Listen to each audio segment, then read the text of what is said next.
যদি এই কোরআন থেকে দেখাইতে পারেন নামাজ আপনাকে জান্নাত নিয়ে যাবে, আমি 1 লক্ষ বার তওবা করব এখানে দাঁড়িয়ে দাঁড়িয়ে। নামাজ তার জন্য যেই লোক মুমিন হওয়ার চিন্তা করবে, নামাজ মুমিনের জন্য, রোজা মুমিনের জন্য, হজ মুমিনের জন্য, যাকাত মুমিনের জন্য, গুনাহ মাফ করবেন মুমিনের, জান্নাত মুমিনের জন্য। এই সত্য বলার জন্য আমি গুনাহগার, আল্লাহর পক্ষ থেকে দাঁড়িয়েছি। আমার কণ্ঠকে রুদ্ধ করতে পারবে না কেমন ইনশাআল্লাহ। আমার ভাষণ, আমার আহ্বান ইথারে ভাসবে, আমার আহ্বান পৃথিবীর সমস্ত ওই প্রান্তে চলে যাবে।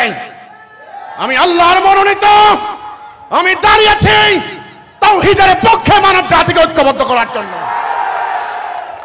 কাজেই হে মানুষ, আজকে তোমরা ইবলীসের দাসত্ব করছো, আজকে তোমরা শয়তানের আনুগত্য করছো, তোমাদেরকে দাসত্ব পরিহার করতেই হবে। আর তোমাদেরকে সময় দেওয়া যাবে না, আর তোমাদেরকে সুযোগ দেওয়া যাবে না। আল্লাহর সিদ্ধান্ত হয়ে গিয়েছে। সিদ্ধান্ত না হলে আপনাদের মতো এরকম মানুষ, আপনাদের মতো মানুষ, আমার মতো সাধারণ মানুষের বক্তব্য শোনার জন্য আপনারা শত শত মাইল দূর থেকে কেন আসবেন? এটা কি আল্লাহর ফয়সালা নয় কি? আজ আপনাদের হৃদয় যেন খুলে যায়, আজকে আপনারা যেন বিপ্লবের মন্ত্রে উদ্দীপ্ত হন, আজকে যেন আপনারা রণাঙ্গনে যাওয়ার জন্য শপথ নেন। আমি সেই উদ্দেশ্যে এসেছি এই কথাটা বলার জন্য। কাজেই আমার কথা মনোযোগ দিয়ে শুনতে হবে। আমার কথা পাহাড়ের থেকেও ভার, আমার কথা সূর্যের চাইতেও সত্য, আমার কথা গগন বিদারী, আমার কথা বল্লম থেকেও ধারালো, আমার কথা তলোয়ার থেকেও ধারালো। আমার কথা সত্য মিথ্যার তলোয়ার, এই মিথ্যার মস্তকে আঘাত হানার জন্যই আমাদের মতো মানুষ এই জমিনে বিচরণ করছে। এই সমাজ কি পরিবর্তন করবেন? করবেন? এবার আসুন, আমি যেটা বলেছিলাম, আমাদের ঈমান নাই। আমাদের কি নাই? ঈমান নাই। এই কথা বুঝতে পারেননি অনেকে, আমি জানি। লা ইলাহা ইল্লাল্লাহ মানে কি? আল্লাহর বিধান ছাড়া কারো বিধান।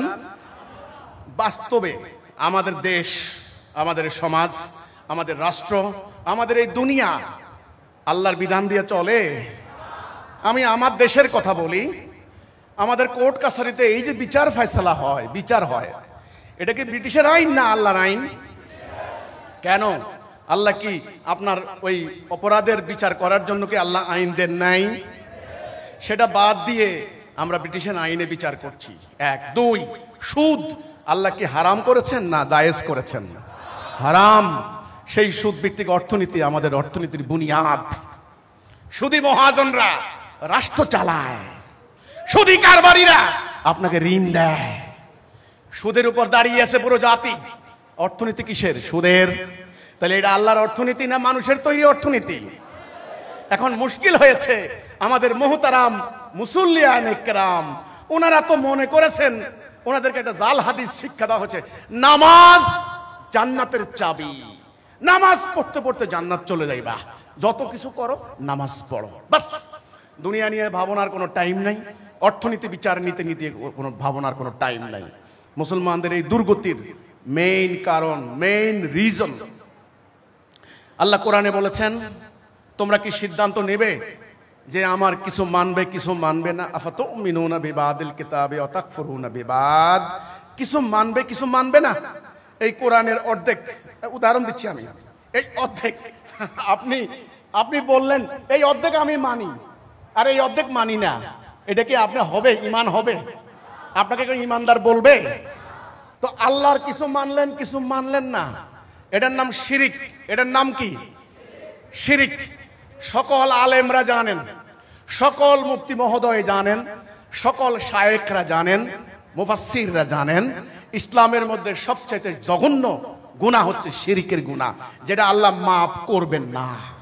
আল্লাহ অঙ্গীকার করেছেন সবচেয়ে বড় জুলম, ইন্না শিরকা লা যুলমুন আযীম, ইন্নাল্লাহা লা ইয়াগফিরু আন ইউশরাকা বিহি। কোরআনের আয়াত। আল্লাহ বলছেন আমি শিরিক ক্ষমা করব না। এই শিরিকটা কি? শিরিকটা হলো কিছু মানা কিছু না মানা। শিরিক ক্ষমা করা হবে না। যারা শিরিক করে তারা হলো মুশরিক। তারা কি? মুশরিক। বাংলা বলে অংশীবাদী সাব্যস্ত করা, আংশিক মানা, আংশিক না মানা। আল্লাহ কোরআনে বলছেন সূরা বাকারার 208 নম্বর আয়াত, ফিসসিলমে কাফা, হে মুমিনগণ আমার দ্বীনে পূর্ণাঙ্গ রূপে প্রবেশ করো। অর্ধেক মানবা অর্ধেক মানবা না, এটা হবে না। আমরা মুসলমানরা কি করেছি? নামাজ পড়ি, কে বলছেন? রোজা রাখি, কে বলছেন? হজ করি, কে বলছেন? আল্লাহ। কিন্তু রাষ্ট্র চলে কার আইনে? ব্রিটিশের আইনে। আদালতে বিচার হয় কার আইনে? রোমান ব্রিটিশ আইনে। অর্থনীতি কার আইনে? মানুষের আইনে। এইভাবে একটা একটা করে বললে একেবারে ম্যাক্সিমাম জাতীয় রাষ্ট্রীয় মেইন আসল বিধানগুলি আমরা মানুষের তৈরি বিধান মানছি। এরপর আল্লাহ সূরা মায়েদা 44, 45, 47, যারা আমার আইন, আমার নাজেল করা বিধান দ্বারা ফয়সালা করে না তারা কাফের। আল্লাহর নাজেল করা বিধান কি? কোরআন। এটা দ্বারা যদি আমরা ফয়সালা না করি তাহলে কি হয়ে যাব? কাফের। আমার প্রত্যেকটা স্টেপ আল্লাহ কি বলেছেন? ফয়সালাটা কার বিধানে হবে? দেখেন, ফারুদ্দু ইলাল্লাহি ওয়া রাসূলিহি, আল্লাহ এবং তার রাসূলের উপরে তোমরা রুজু করে দাও তোমাদের দুইয়ের মধ্যে যদি কোনো সমস্যা হয়। হে মুমিনগণ তোমরা ঐক্যবদ্ধ থাকো। তোমাদের মধ্যে যদি কোনো সমস্যা দেখা দেয়, ফাসলিউ বাইনাকুম, ফয়সালা করে দাও, ফয়সালা করে দাও। আর বিতর্ক করবে না, দ্বন্দ্ব করবে না, আল্লাহ এবং তার রাসূলের দিকে রুজু করে দাও। ফারুদ্দু ইলাল্লাহি ওয়া রাসূলিহি, আল্লাহ এবং রাসূলের দিকে। আল্লাহর কথা হলো আমার দিকে আসো, আর ইবলিস আপনাকে টেনে নিয়ে গেছে ইবলিসের দিকে। শেখ হাসিনার পতনের পর বাংলাদেশে রাজনৈতিক দলের সংখ্যা বাড়ছে না কমছে? নতুন নতুন দল, নতুন নতুন পার্টি। এই সব দলের উদ্দেশ্যটা কি আপনারা জানেন না? মধুর চাক। কিসের চাক? মধুর চাক। মধু কোথায়? ক্ষমতার শীর্ষবিন্দুতে। ওটা ধরতে হবে। ওই মধু বন বন বন বন বন বন করছেন সমস্ত মৌচাক, সমস্ত মৌমাছিগুলা জনগণের রক্ত শোষণ করে নিয়ে হাজার হাজার কোটি কোটি টাকা বিদেশে পাচার করে দিচ্ছে। ইন্ডাস্ট্রি, কল কারখানা, চাঁদাবাজের অত্যাচারে অতিষ্ঠ হয়ে যাচ্ছে। ট্যাক্সের উপর ট্যাক্স, নতুন নতুন ভ্যাট, নতুন নতুন ট্যাক্স। ট্যাক্সের জ্বালায় মানুষ আত্মহত্যা করে মারা যাচ্ছে। চুরি, ঘুষ, রাহাজানি। যার টাকা নাই তার আদালতে কোনো বিচার নাই। আজকের পত্রিকা এসেছে একজন ভদ্রলোক একটা মামলার রায় পেয়েছেন 41 বছর পর। ওনার বর্তমান বয়স 81 বছর। 41 বছর পর সে নিঃস্ব হয়ে গিয়েছে। এই হচ্ছে বিচার ব্যবস্থা। অথচ তোমরা মুসলমান, তোমাদের সামনে একজন নবী রাহমাতুল লিল আলামিন 78টা যুদ্ধ করে, লড়াই করে, রক্ত দিয়ে একটা রাষ্ট্র ব্যবস্থা কায়েম করে দিয়ে গেলেন। সে রাষ্ট্রে তিনি ছিলেন বিচারপতি। উনি যখন চলে গেলেন, হযরত ওমর রাদিয়াল্লাহু তাআলা আনহু খলিফা ছিলেন। বছরের পর বছর আদালতে কোনো মামলা আসতো না। ওই বিচার ব্যবস্থা তোমরা বাদ দিয়েছো। তোমরা বাদ দিয়ে ব্রিটিশের বিচার ব্যবস্থা নিয়েছো। তোমাদের দয়া, তোমাদের দোয়া প্রার্থনা আল্লাহ কবুল করবেন, তাই না? তোমরা মুমিন নাও, তোমরা মুমিন নাও, তোমরা কাফের মুশরিক। আল্লাহর আইন, আল্লাহর হুকুম, আল্লাহর বিধান, আল্লাহর নাযিল করা বিধান তোমরা বাদ দিয়েছো। এই জন্য এখন সিদ্ধান্ত নিতে হবে। বলুন না কেন এই জাতি কি মুমিন? এরা কি ডাইনে আছে না বামে আছে?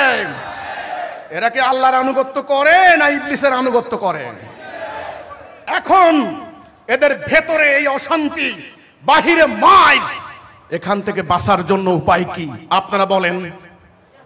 কি উপায়? সংস্কার। ওই যে একজন আমেরিকার বিশ্ববিদ্যালয়ে অধ্যাপক ছিলেন, ওনাকে এনে মুসলমানদের দেশের সংস্কারক বানিয়েছেন।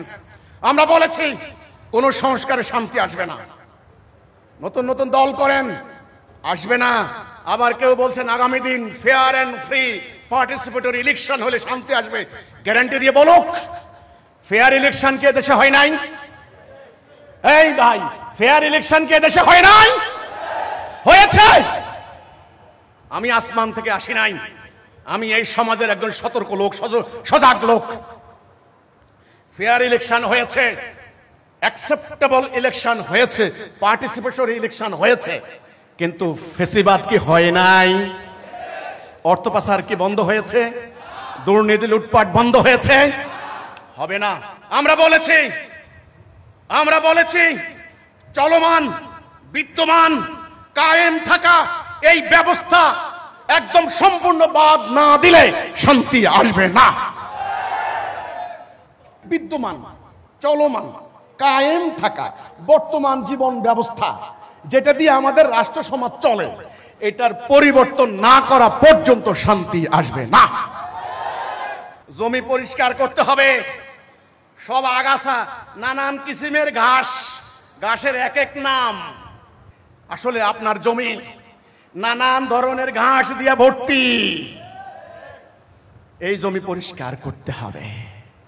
পরিষ্কার করে এখানে মানুষের জন্য উপকারী, প্রয়োজনীয়, মানুষের জন্য কল্যাণকর একটা বীজের চারা রোপণ করতে হবে।